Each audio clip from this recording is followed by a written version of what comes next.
ఇవాళ నేను కర్ణాటక స్పెషల్తో ఒక పులుసు చూపిస్తానండి. ఇది రాయలసీమ వాళ్ళు కూడా ఎక్కువ చేసుకుంటారండి. ఇప్పుడు మనం అందరం చేసుకుంటున్నాము అనప గింజలతో పులుసు అండి. ఈ అనపకాయలు ఇలా ఉంటాయండి. ఇది ఒలిచి కాయల గింజలు ఇలా ఒలుచుకొని శుభ్రం చేసి పెట్టుకున్నాను.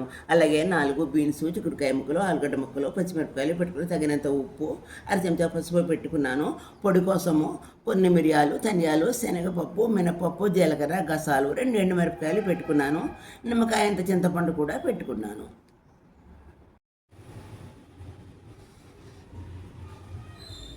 అనపగింజల పులుసు కోసము ఇలాగా చూపించిన శనగపప్పు, మినపప్పు, ధనియాలు, మిరపకాయలు, మిరియాలు అన్నీ చివరిలో కొంచెం బియ్యం కూడా వేసి డ్రైగా వేయించి పెట్టుకున్నాను. ఇది పొడి చేసుకుందాము. బియ్యము వేయటం వల్ల పులుసుకి చిక్కదనం వస్తుంది. అలాగే చింతపండు కూడా వేడి నీళ్ళలో నానబెట్టుకున్నాను.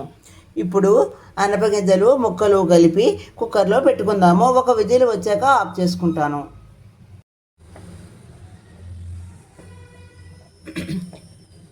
ఉడికిన అనపగింజలు ముక్కలు స్టవ్ పైన మీడియంలో పెట్టుకున్నాను. చింతపండు రసము వేసేద్దాము. అలాగే గ్రైండ్ చేసి పెట్టుకున్న పొడి వేసేద్దాము. ఈ పొడి వేసాక బాగా కలుపుదాము. కొంచెం మిక్సీ కడిగిన నీళ్ళు కూడా పోద్దాము.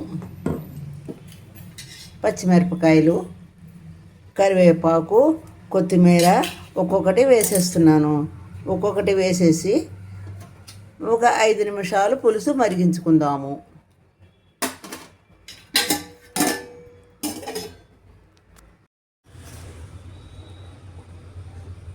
పులుసు మరుగుతున్నప్పుడే ఉప్పు, పసుపు కూడా వేసేసుకుందాము. ఈ పులుసు అన్నంలోకి, చపాతీలోకి చాలా బాగుంటుందండి. సాయంత్రానికి ఊరి చాలా బాగుంటుందండి పులుసు.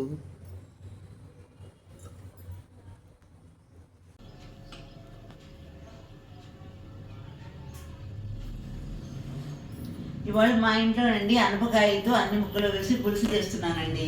పులుసు ఇదిగోనండి. మనం మధ్య మధ్యలో ఇలా కలుపుతూ ఉండాలి. అడుగంటకన్నా ఉంటుందన్నమాట. ఇది మీరు కూడా చేసుకునే ఈ రుచి చూసి నాకు కామెంట్ రూపంలో చెప్పండి.